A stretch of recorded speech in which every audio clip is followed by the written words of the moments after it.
This is the real Tom Rose, and we're dealing with a modifier issue here. The underlined portion is set off by these commas here, which says it was known as the Cold War, and that's referring back to the period. So this whole modifier is actually modifying period, and you might say immediately, oh, this whole thing is wrong because this is a noun modifier and it's not adjacent to the noun it's modifying. Well, it's actually okay here because one of the things you can do with noun modifiers is stack them up. So for example, from the mid-1940s until the early 1900s is also a modifier for period, which butts right up against this other noun modifier for period. So you can actually stack noun modifiers in order going back from the noun they modify. And that's what's happening here. Now, the way modifiers work is they should all sound okay if read immediately after the noun. So we should be able to say, the period, it was known as the Cold War.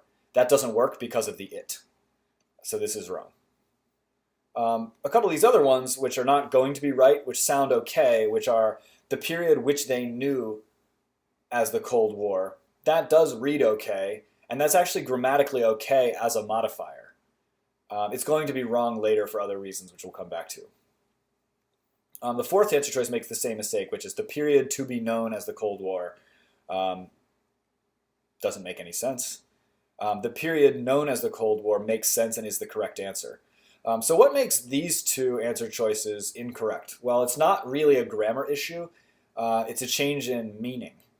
And you have to get inside the author's head a little bit and make the assumption that the author's intent is to define the period by saying the period is known as the Cold War, and assume that the author's intent is not to say that this period, which is known to the United States and the Soviet Union as the Cold War, as if other people don't think of it that way.